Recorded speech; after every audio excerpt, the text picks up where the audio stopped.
Good morning, guys. Welcome to another episode of Vietnam Innovators. I'm your host, the CEO and co-founder of Vietcetera.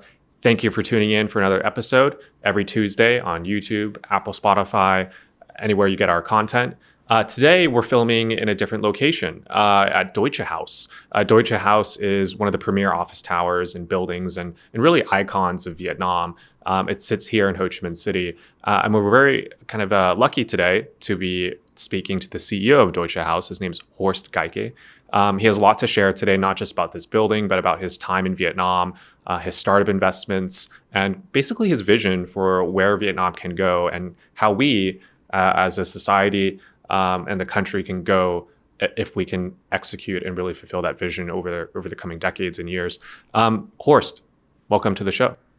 Thank you very much. Of course. Glad that you came here. Yeah, it's been, I think, 3 years in the making that we've tried to have you on Vietcetera, and we're finally here. Yes, I finally understood what Vietcetera is, and congratulations to your success with really being a very interesting show for Vietnam, but also for expats who are working here in Vietnam. It's very interesting.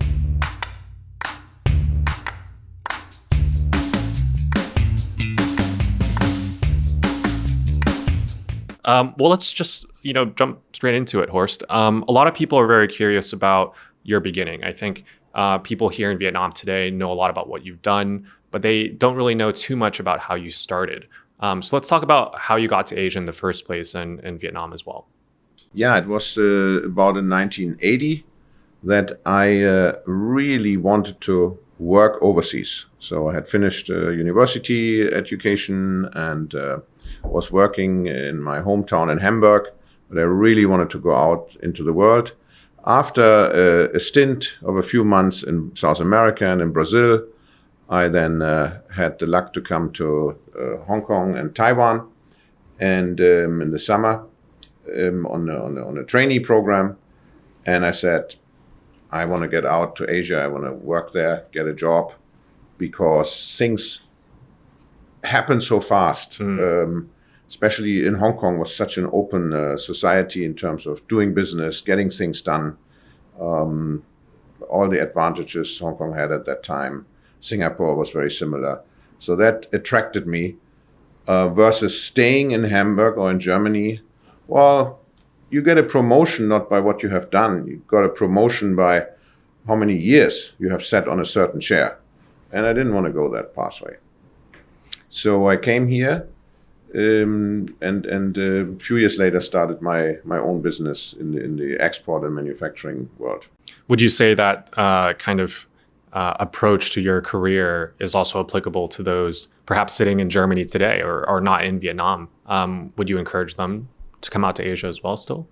Well, I would encourage everyone. I mean, now we are very globalized, okay? We are 30 years forward. Globalization is everything what has driven the huge growth we have in the world in the last 30 years.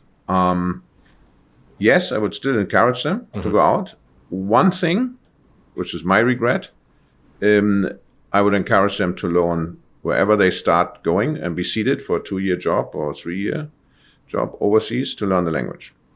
Learn the language. Okay. Even today, you think it's not that important anymore because you can Google Translate, you can do all of that. And in China, so many Chinese or overseas Chinese, they don't even write their own language. They can speak it. But it is just a different thing. It also shows that you engage in the culture and understand the people and the country more. Of course, today information is so much more easier on your fingertips, but that's one thing which I think still is important.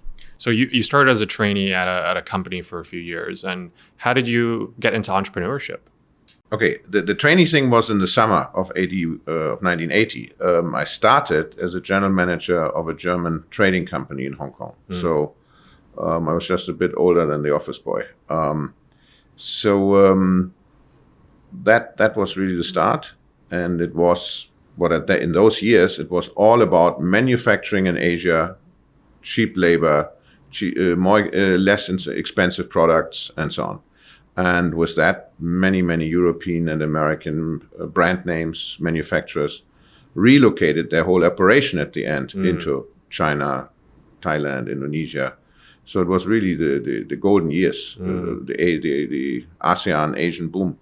Yeah, and we'll kind of cover that today. And of course, manufacturing is still a very large, important sector in all of Asia, including Vietnam. But it's obviously gone up the value chain, I guess you could say. Which leads me to my next question. What were some of your first ventures in Vietnam? I understand you've, of course, gone beyond manufacturing now. You've done real estate, you've done startup investing. What were some of those first ventures that you did here? Okay. When I started my own business in 85 in Hong Kong and Shanghai, and what I learned in those 5 years and watched, I applied to Vietnam. Because Vietnam and China still today are the only two countries that are completely comparable by the same setup. You have 5-year plans, you have people's committees, you have one-party system, but China opened up earlier, economic opening, and it was clear Vietnam will and has to do the same thing, as it's the best way that the local population, that the country and its people can grow by allowing entrepreneurship. And this is what happened in Vietnam, but a bit later than China. And from that, I think I learned. So I came here the very first time in 1995 on the state visit of the German Chancellor Kohl. And that opened my eyes what the potential is here. And I wanted to do similar investments than what I did in China already. On that trip, there were a lot of top German companies, and they didn't even know how to start here. So I got involved with that whole business. And my first investments here were with friends, people I met here. So after 95, with the state visit of the German Chancellor, I came and regularly and just met incredible people with whom I'm still today friend, and saw their companies in its infancy, like Dat Viet, like AA Corporation were invested. Most importantly, I bought a piece of land on Mê Linh Square here in Ho Chi Minh City, which is exactly the land, the plot where today Vietcombank has its Saigon headquarters. I bought that piece of land for the incredibly low amount of, what was it, like $3 million. Can you believe this? But it was in a joint venture with a local tourism company. And after 2 years, I realized that it's a little bit of a too big project that I can manage, and also the time wasn't right. So I sold this piece of land after restructuring this whole joint venture back to Vietnam, my 70%, and it ended up with Vietcombank, and even they needed 12 years to even start construction of this building. It only was completed like 4 years ago. Now, with that experience and the cash I got out of it, I said, okay, I have investments here. Let's institutionalize it. Let's make it professional. I like the people, like the country, got a lot of friends, and said, okay, I will set up also my office here. And I founded with my partner from Hong Kong the fund management company VinaCapital in October 2003. And when you started VinaCapital, were there other professional fund managers already here in Vietnam? Yes, there was the oldest and established one, which also is today the largest, Dragon Capital. And then there was a smaller boutique shop called Mekong Capital, I think it was. Yeah. Nice guys. And they said, sorry, we have no problem with competition, but there is no market for another fund management company here. This country is way too small, and it's developing too slowly. Yeah. So that, of course, was not happening. It took 2-3 years, but then it really Well, the pace the now country is developed. just incredible. Yeah, I think. yeah, okay, but that is all now. The story is now 20 years ago, right? Yeah. So, yeah. Amazing. Okay. Horst, so let's talk about your vision for that professional fund manager management firm that you set up, VinaCapital. What was that vision? Well, the same vision that I had in Hong Kong was the company PAG, which was a much larger and already advanced company. And VinaCapital was basically the branch for this country because you cannot do investments here if you run it as a satellite out of Singapore, Thailand, and so on. It's you don't get the right deals. You need to be here. You need to set yourself up. And at that time, there were many fly-in, fly-out fund managers, and they were all not that successful. So, well, the idea is never forget that it's not your money you're investing. You're investing your investors' money, other people. So you should take even more care of that. Of course, it's a huge responsibility. But if you get that right, you don't have to worry about the profits. Because if you do everything right for the investor, the money will automatically follow through the whole system of bonuses, management fees, and of course, increased volume, more investments, more trust. And the other vision was very clearly this country will open up. It has to open up economically and to the world, and will become attractive. We had very, very young population here. We had quite a good literacy. So a lot of things came together, and you have still today always, it is, I think, one of the safest and politically most stable countries, or maybe the most stable country in all of Far East. I mean, you call it now Southeast Asia. Okay. And after VinaCapital, you've done a few other ventures. We're sitting in one of them right now.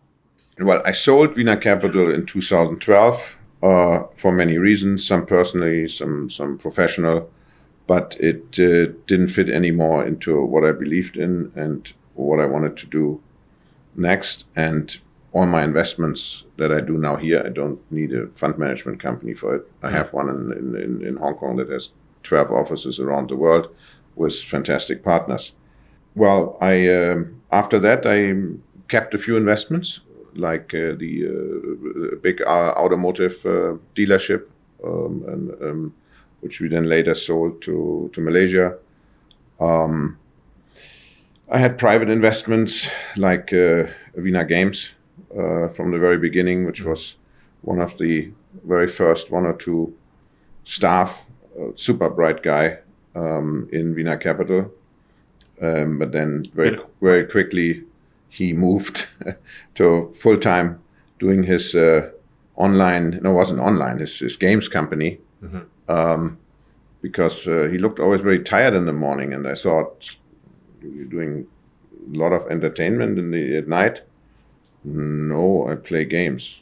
Oh, don't do that. Don't get addicted to gaming.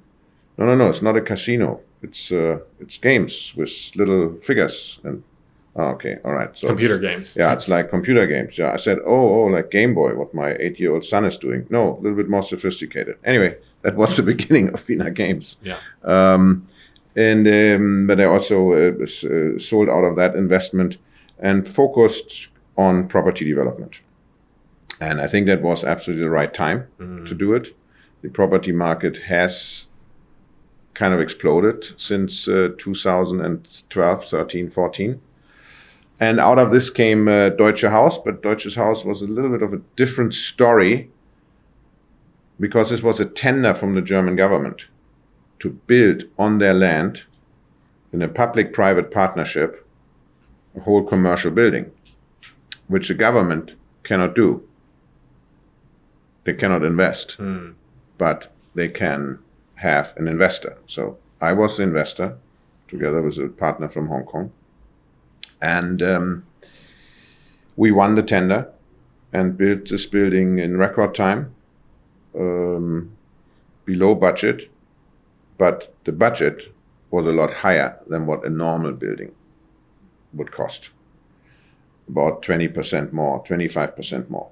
So why would we waste that additional money Well, we wanted to do something, a green building, very sustainable.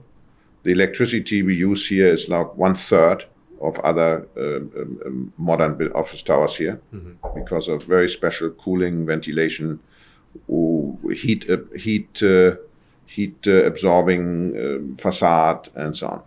And we have, you just had a drink, so that is all filtered water, naturally filtered water in the building. We don't really allow plastic. Every water is filtered here. We have solar, we have light dimmers, we have only LED. We have a very special septic tank to produce gray water and safe water. And that's when you get LEED Platinum certification. That is only the only building in Vietnam and only one of 3 in Southeast Asia, more in Singapore and one in the Philippines. So that's, the rents are higher. And I was cautioned that you cannot get higher rents. Tenants want a good deal and they won't pay money for a green building. Well, they do, because something has happened, especially in the last 5 years. Most global 100, global 500 companies have corporate responsibility in their mission statement. They sign up to a net zero carbon, which is a long way to go, but you need to start somewhere. And they want to use more green power. And they've signed up to ESG as one of their corporate principles. And with that, if there is a green building to rent from, it's given priority over the building that creates more pollution. And it's one of the few buildings. Yeah. I mean, we always talk about the motorbikes and the cars to pollute our air. Correct.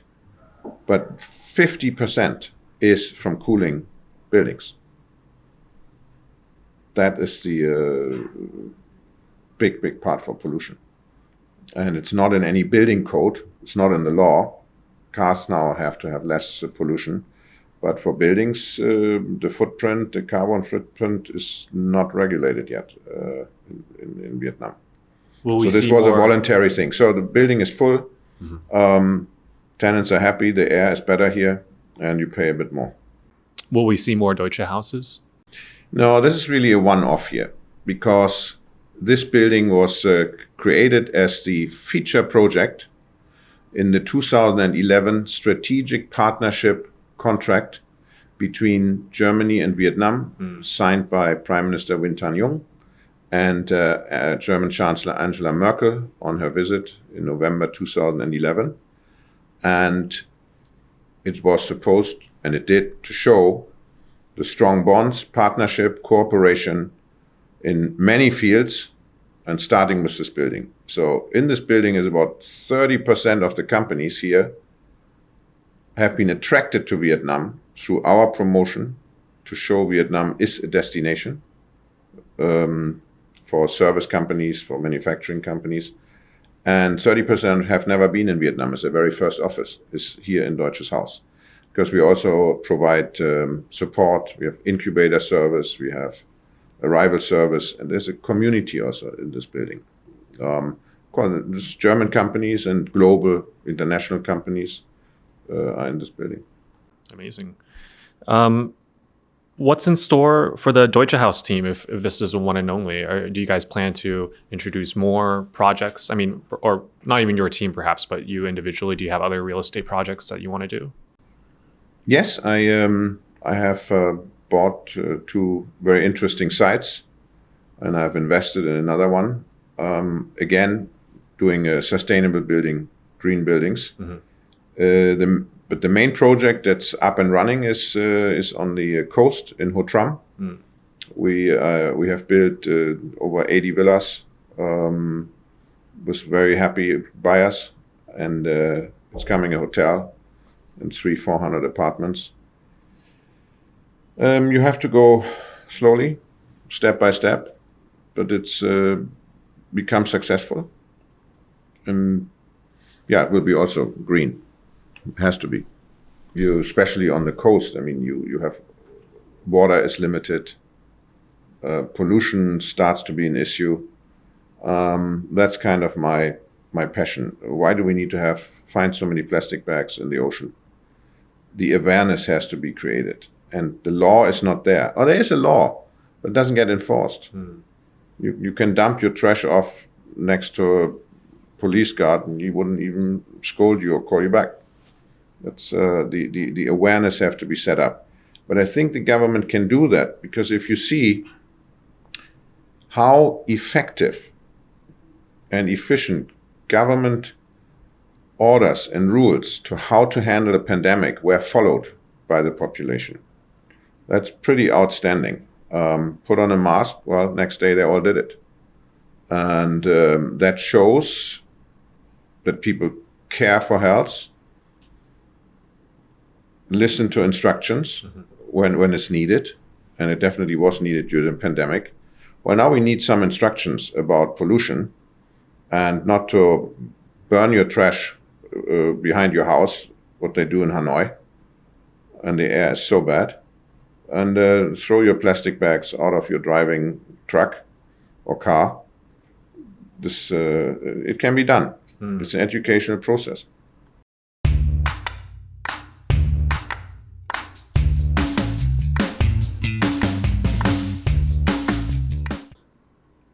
Okay. So Horst, we've kind of talked about how you got started in Asia and Vietnam, a little bit about VinaCapital, and of course Deutsches Haus and your project in Hao Tran. I'd like to switch gears a little bit and revisit some of your startup investments.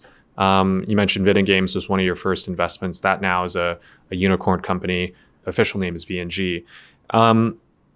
What's your vision behind investing in startups 15, 20 years ago, but also today? By the way, one word to VNG. I wasn't the brightest light to understand about it. It was a group of several investors, and but it was about the person who ran it, the inventor, the founder, and we knew he's going to be reliable. And then, of course, came this whole gaming frenzy and so on. And so it wasn't the right spot. The company does much more than games now. For a long time, there was then nothing else. But always I said, is there a startup scene here? Are there companies? Well, it needs education. It needs funding. I mean, education and ideas for the young people. It's mostly young people who do startups, especially in the tech world. And it's locals. It's Vietnamese with a combination with some foreign influence, or schools or scholars. You know how it happens. It happens in the garage, or it happens in an office. And then came a few companies like Ye1, Momo, smaller ones like Logiban, great ideas. But now I think it's really taken off in the last 2-3 years. And these companies, there's still a lot of small companies with either global applications or applications particular to Vietnam, to what you can use in the local business, all under the theme of digitalization of the economy, of the society, of private and hopefully also public life. Why shouldn't we be able to apply our passport online? Why do we need to go to some office and deal with guards that you get an earlier counter hour, all of that. So there's a lot what can be done. I think we need to bundle these companies and make a joint effort to attract capital. So put them all on a panel in a room, and that has been done by many. There was a tech fest and this big Da Nang thing. Now everything got a bit quiet because of couldn't do conventions and so on, but it opens again. And I think this innovator fund that Vietcetera is launching is particularly very interesting because it's hands-on. It's not a crowdfunding. You have a very good team that assesses the situation and is going hand in hand building the company, not just throwing a check and then going to an annual meeting, but working with them and to have a joint success. Yeah, let's talk about that a little bit. So for the audience listening today, we're partnering Vietcetera, partnering with Horsts to launch the Vietnam Innovators Fund. It's a fund that will dedicate to investing in startups exclusively here in Vietnam. And like Horst mentioned, we're going to be hands-on. It's going to be about focused on companies that want to tell a story and can execute, and it's going to be at an early stage. Horst, you mentioned you've invested in Vina Games because of the founder, and there's plenty more of these kind of stories here in Vietnam. What do you think they need to do in order to get to the next level, though? You mentioned, foreign capital. That's kind of a missing element here. Is there anything else that you think they need to get to the next level here in Vietnam? These founders? Well, every one of these startups has very particular, I don't want to say issue, but challenges or needs to remove certain blocks to grow. It starts, of course, with licenses and permits, and if there's a strong partner, he can help who has better experience in that, professional help, but they normally don't have money to pay expensive consultants to handle these things. So it's hands-on, but it's also through getting the right partners for them. They have to open up, not just for capital, but also get involved. So there are funds in this country who are doing that, but the whole scene is not yet so known, not yet so we have to build established, right? I mean, we're not here in Palo Alto where you can walk down 2 streets and have 100 shops that are looking to fund new ideas and new companies. The other challenges is always in this business that a big company, an established company, an incumbent, is watching that, we are missing something here. This is a great idea. And then they, with all their R&D money, they can develop it faster. So a great idea is the start. Mm-hmm. Then making it commercial and then the distribution of the product. This is always the challenge. Another thing, as a side comment, do you see a lot of the homegrown Vietnamese companies that are larger now? You mentioned you came here in the 90s, and a lot of these companies have now become quite large. Are they involved in the startup ecosystem? If yes, or if not, how else could they get involved? Okay, 10 years ago, we had 6 companies that were over $1 billion on the stock exchange. Now we have 80 companies that's over $1 billion market cap. So there are large companies here. Some of them do invest a little bit in smaller companies, but not really. They rather buy established companies to grow their top line or their bottom line, or to basically get rid of a competitor, the traditional reasons for M&A. Maybe a few, but it's missing. It's not like in Europe or in America, where the big companies do have a division that looks particular at companies that are doing exciting new creative ideas in their sector, right? Be it pharma development, be it software development, and then they get involved or also buy it out. Do you see this happening perhaps more in the future in Vietnam, in the near future? Everything will happen. It's a normal development, right? Sometimes big companies throw huge money into their R&D department, and they cannot create the next product or the next app successfully, because it's not just money. It's also the brain and the passion, which sometimes is with an entrepreneur or an entrepreneur young team, much stronger than in a hired setup of an R&D department. Very good. One big trend that we've highlighted at Vietcetera as well in our media over the many years is the trend of a lot of Vietnamese who have studied abroad or lived abroad. They're coming back to Vietnam. Do you see that being a big kind of push for more talent here? Is that happening? Are you seeing that? Well? I think that happened already. I mean, I'm looking at one. That's not so important anymore. It was important as a Kickstarter and a rejuvenation in the intelligence field, education field. But now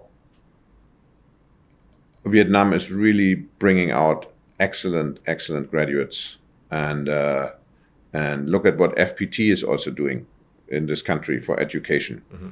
And they started 10 years ago with it, but now the fruits are there, and there's some amazing talents also in that company, and some then go somewhere else. That's what happens. And Horst, going back to the Vietnam Innovators Fund, of course, we've had many discussions about it, what we want to see out of it. But I want you to share to also our listeners here today, many of them who are probably startup founders. What are your expectations for it? Without us, obviously talking about it, at least to the public, what are your expectations for this fund?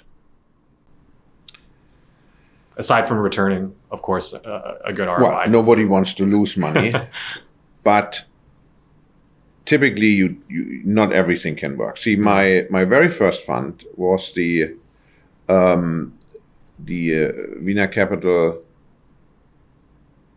Technology Fund, Tech Fund we called it. Started 12 years ago, together with in 50-50 partnership with a Silicon Valley, Palo Alto, very well-known investment company, who wanted to get a foot into Vietnam. Mm-hmm. And the first 3-4 years, we just couldn't find companies to invest in. What was the problem back then? There were no innovative, small, new companies here. Mm. They were just not here yet. Mm-hmm. And some investments have gone wrong, written off. It sounded great, but it was not well executed.